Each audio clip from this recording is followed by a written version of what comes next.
2024년에는 디파이에서 굉장히 많은 성장을 보일 거다. 그러니까 디파이가 성장할 수 있고 디파이 성장함으로써 많은 거래가 생길 수 있다.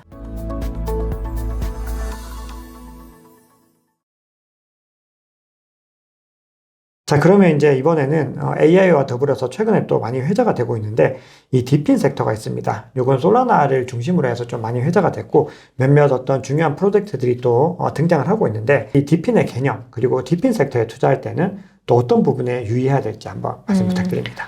일단 디핀에 대해서 말씀을 드리면 이게 분산된 물리적 인프라 네트워크의 줄임말인데 결국에는 블록체인 기술을 활용해서 우리가 실질 세계의 인프라를 만들어 보자 이런 개념입니다. 그래서 결국에는 탈중앙화가 실제 어떤 블록체인 밖으로 나온다 이런 걸로 생각을 하시면 되고, 그래서 실제로 메사리 그 전망 보고서에서는 2023년 생태계에서 아까 말씀드렸던 AI, 컴퓨팅, 무선, 센서 등에서 굉장히 많이 성장을 했다라고 말씀을 하고 있는데, 일단 두 가지 예를 드리고 싶어요. 일단 첫 번째는 라이프피어라는 건데, 라이프피어라는 거는 원래는 동영상 렌더링 프로젝트였습니다. 그런데 여기다가 최근에 얘네가 제너레이티브 AI를 접목하겠다고 그래요. 그러면 이 말은 뭐냐면 결국에 제너레이티브 비디오, 그러니까 텍스트 비디오, 그러니까 텍스트 프롬프트를 받아서 결국에 영상이나 이런 거를 편집할 수 있는 건데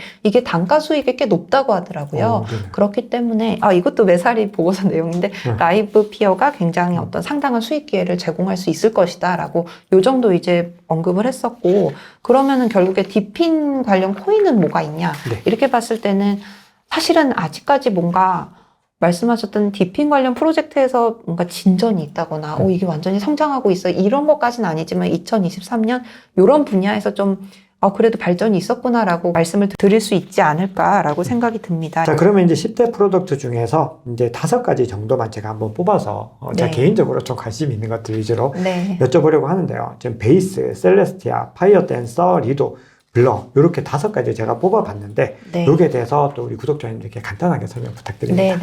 베이스 같은 경우도 코인베이스에서 베이스를 출시했다 해서 이제 베이스에 대한 관심도 높았던 것 같아요. 그런데 베이스는 결국 거래소가 이제 자체 솔루션을 많이 출시는 하지만 결국에 베이스는 코인베이스의 자체 롤업인 거고, 그래서 여기서 중요한 거는 코인베이스의 자체 롤업 출시로 앞으로 기대되는 효과, 그게 앞으로는 이제 자산이라든가 시장에 미치는 영향이 중요한 거기 때문에 앞으로 기대되는 효과는 뭐냐를 봤을 때는 아무래도 확장성이 보장되니까 코인베이스의 온체인 프로덕트 개발에 기여할 수 있다는 점, 이거 하나. 그리고 코인베이스가 롤업을 출시하면서 롤업 시장에 진출하는 거니까 아무래도 롤업 관련 인프라에도 기여할 수 있고, 그리고 베이스가 결국 롤업이니까 L1, L2의 어떤 브리징 역할을 하다 보니 이더리움 생태계의 어떤 허브로 역할을 할 수가 있다. 이 정도로 지금 메사리에서는 평가를 하고 있는 것 같고요.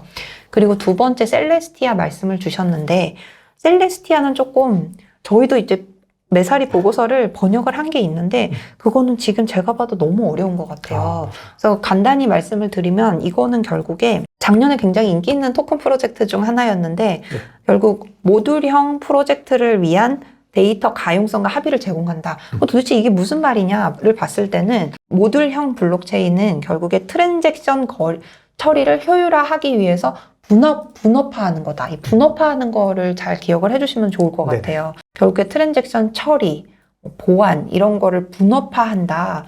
그럼 결국에 분업화하는 거랑 이더리움 대비 뭐가 좋으냐 이거를 또 해야지 이 자산에 대해서 이해하는 게 좋고 앞으로 이게 정말 이 상대적인 장점이 유효하냐 이거를 판단하기가 좋으시기 때문에 이더리움 대비 강점, 장점으로 이제 얘네가 이제 주장하는 게 뭐냐라고 하면 이더리움은 결국에 롤업이라고 해도 결국에 L1에서 조금 어떤 혼잡한 비용적인 측면을 다 고려를 해야 되면 이 셀레스티아는 아까 분업이라고 했으니까 결국에 셀레스티아 상의 롤업이 구축돼도 얘네는 합의나 데이터 가용성만 특화되는 거니까요. 분업이니까. 그래서 이런 거다 보니까 상대적으로 L1 베이스 레이어에 대한 혼잡 부담이 상대적으로 적다.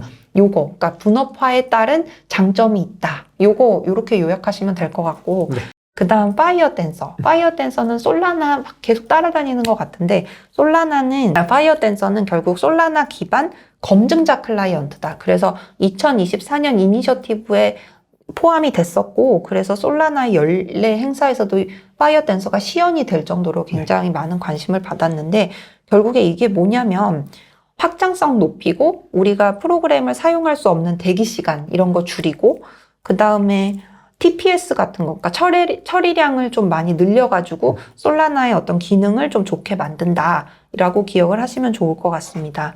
그리고 리도는 ST이더로 좀 유명하죠. 네, 근데 맞습니다. 리도에서 항상 쫓아다니는 게 스테이킹 업체에서 이제 좀 점유율이 좀 높다. 그래서 중앙화 이슈 뭐 이런 것도 비판을 많이 받았는데 네.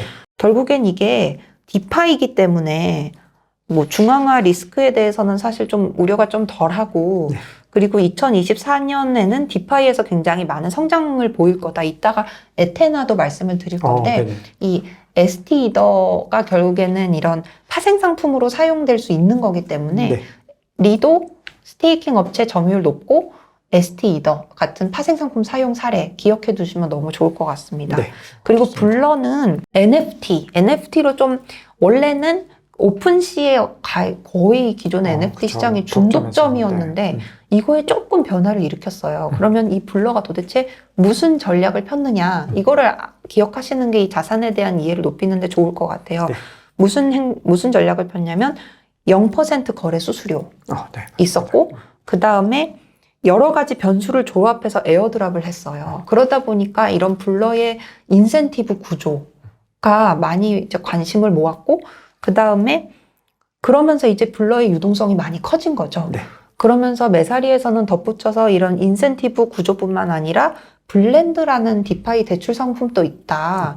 그렇기 때문에 앞으로 어떤 NFT의 활기를 좀 되찾을 수 있는, 왜냐면 상당히 NFT 시장이 사실 많이 부진했었기 많이 때문에 부진했죠. 그렇기 때문에 NFT 시장의 활기를 이제 좀 불어넣는데 블러의 역할이 많이 주목이 된다라고 요 5가지 프로덕트 강조를 해주고 있습니다. 자, 그러면 이제 저희가 이번에 또 드릴 질문이 올해 어떤 디파이 트렌드에 대한 부분들인데, 요거를 또 이 메사리에서는 8장에 전체적으로 디파이 섹터를 설명을 하고 있는데, 역시나 가장 좀 핵심적인 부분들 설명 부탁드립니다. 일단 핵심은 디파이가 성장할 가능성이 높다. 왜냐면 지금 계속 라이언 셀기스가 얘기를 해요. 미국의 규제 리스크 이거 되게 문제다.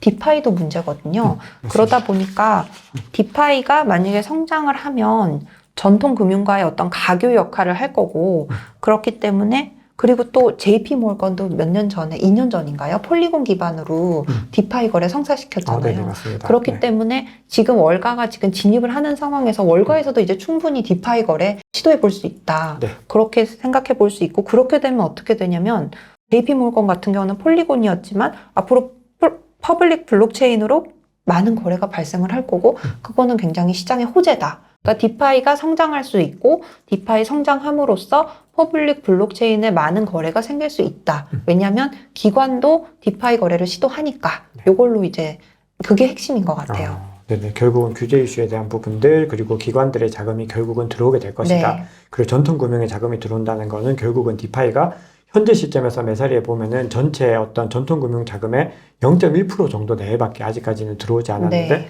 그게 이제 1%, 5%, 10% 늘어날 가능성이 네. 있다라는 이야기로 해석을 할 수 있겠습니다. 자, 그러면 이제 이 디파이와 관련해서 이제 흥미로웠던 부분이 어떤 새로운 종류의 스테이블 코인 프로토콜에 대한 부분들이었는데 이게 기존의 어떤 스테이블 코인 프로토콜과는 어떤 차이점을 가지고 있을까요?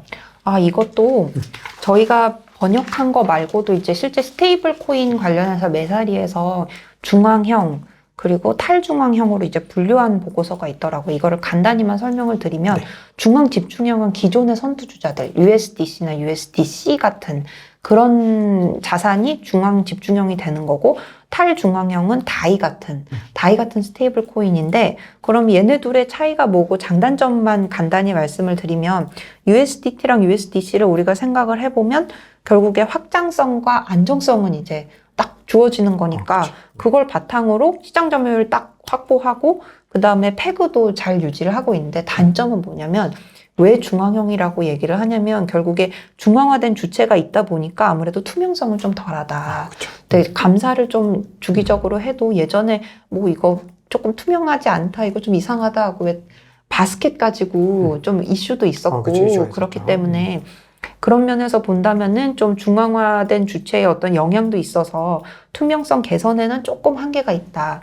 그런데 탈중앙형 같은 경우는 이런 중앙 집중형 프로토콜의 단점을 개선한다는 거거든요. 하지만 그럼에도 불구하고 고유 문제점은 있다. 그래서 다이 같은 경우는 과담보 스테이블 코인이라고 하는데, 과담보 스테이블 코인이 뭐냐면 우리가 달러 자체로만 이제 달러 자체만을 따라가는 피앗백 스테이블 코인이 아니라, 과담보 같은 경우는 꼭 굳이 미국 달러 아니어도 다른 자산을 이제 따라가는 거죠. 네. 그러다 보니까 다이 같은 경우는 좀 확장성에 문제가 있다라고 이야기를 하고 있어요. 그래서 확장성 쪽에 좀 한계가 있다라고 이해를 하시면 좋을 것 같은데, 그래서 지금 에테나 같은 경우는 아까 말씀드렸던 메커니즘 말고도 이 중앙형과, 그들 설명에 의하면 중앙형과 탈중앙형의 어떤 장점을 이제 잘 접목을 시켜서 우리는 뭐 투명성도 좋고 안정성을 좀 갖춘, 이렇게 설명을 하고 있는데, 네. 이제 혹자는 이게 정말 탈중앙화된 프로토콜이냐, 약간 이렇게 약간 우려를 제기도 하고, 그래서 약간 에테나에 대해서도 한 2명 정도 애널리스트가 막 토론을 하는 글이 메사리에서도 나왔었거든요. 네. 근데 실제로 그렇게 얘기를 하더라고요. 이게 정말 탈중앙형이라고 볼 수 있느냐. 그거 아까 말씀드렸던 구조화된 상품으로 봤을 때 이 수익률 측면이 과연 어떻게 될 거냐. 그렇죠. 그 부분으로 좀 새로운 스테이블 코인 자체도 그 고유의 문제가 있다 정도로 요약을 할 수 있을 것 같습니다.